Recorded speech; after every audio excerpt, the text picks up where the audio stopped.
Nous savons qu'une particule en mouvement peut créer un champ magnétique. Nous allons voir qu'un champ magnétique peut exercer une force sur une charge en mouvement.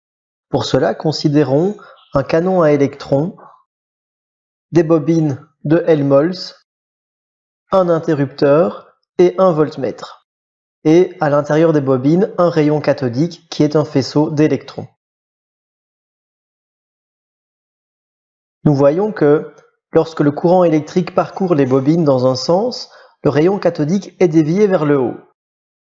Lorsque le courant électrique parcourt les bobines dans le sens contraire, le rayon cathodique est dévié vers le bas.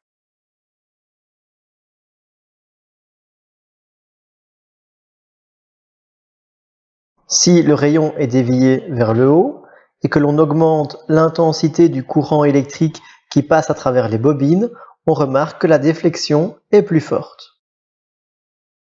De même, si on diminue l'intensité du courant, la déflexion est moins forte.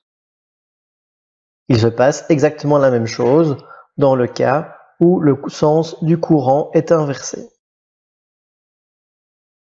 Alors, comment peut-on modifier la trajectoire de particules chargées? Une première technologie est la déflexion électrostatique. Avec une différence de potentiel élevée, on fournit de l'énergie nécessaire aux électrons pour avancer en ligne droite, ce qu'on appelle le canon à électrons.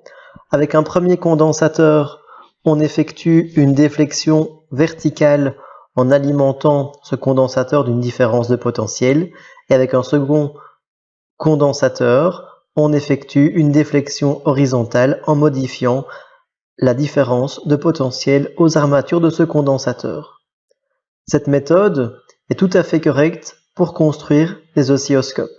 Par contre, pour construire des téléviseurs, cela nécessiterait des écrans trop larges, trop profonds. On comprend qu'un système de balayage est alors possible. En effet, sur un écran, les électrons peuvent frapper l'écran qui est recouvert d'une couche fluorescente qui s'allume lorsqu'elle est percutée par un électron.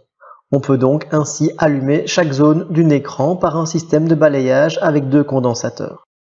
Par contre, si on observe un téléviseur avec son écran, son tube cathodique, on remarque qu'il n'y a pas de condensateur, mais bien des bobines de Helmholtz qui sont des spires qui peuvent être parcourus par un courant électrique. C'est donc non pas une déflexion électrostatique, mais une déflexion électromagnétique qui est à l'origine du balayage de nos téléviseurs. L'objectif poursuivi par une déflexion électromagnétique est bien sûr de défléchir une particule de masse m portant une charge électrique. Ici, un électron portant une charge négative. Une déflexion, c'est un changement de trajectoire. Or, on sait en physique que si la trajectoire change, cela signifie que le vecteur vitesse est modifié. S'il y a une modification du vecteur vitesse, c'est qu'une accélération s'exerce sur l'objet considéré. Or, on sait que si une accélération s'exerce sur un corps de masse m, c'est qu'il subit une force. La force électromagnétique, ici, s'appelle la force de Lorentz. Si on considère une charge qui se déplace dans un conducteur à la vitesse v, suivant un angle θ par rapport à la direction d'un champ d'induction magnétique extérieur. Donc, ce champ magnétique existe même si la charge n'est pas là. Il s'agit bien d'un champ magnétique extérieur à la charge. Eh bien, la force qui s'exerce sur la charge est donnée par la relation suivante. Cette force de Lorentz est égale au produit de la charge multiplié par le produit vectoriel entre le vecteur vitesse et le vecteur champ magnétique. Comme il s'agit d'un produit vectoriel, on sait que la force sera donc perpendiculaire à la fois au vecteur vitesse et à la fois au vecteur champ magnétique. Pour déterminer facilement l'orientation de cette force, on peut utiliser la main droite. La main droite avec les 3 doigts que sont le pouce, l'index et le majeur qui simulent un revolver. Nous avons le pouce qui sera le vecteur force, l'index qui sera la direction et le sens du vecteur vitesse et le majeur qui donnera la direction et le sens du vecteur champ magnétique.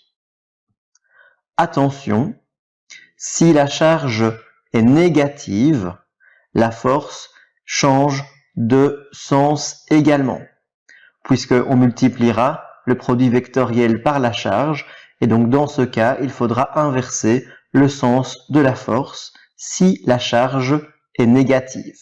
Voyons 4 situations. La première, une charge positive qui se déplace avec une vitesse pointant vers la droite. Le champ magnétique sort de l'écran.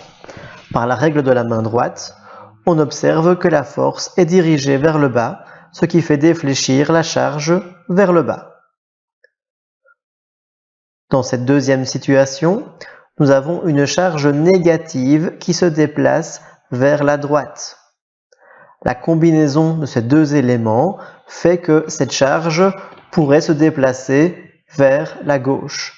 Avec un champ magnétique sortant, par la règle de la main droite, on voit que la force est dirigée vers le haut. La particule est donc déviée vers le haut. Dans cette troisième situation, la charge est positive, elle se dirige vers la droite et le champ magnétique rentre dans l'écran. Par la règle de la main droite, on voit que la particule sera déviée vers le haut puisque la force de Lorentz sera dirigée vers le haut.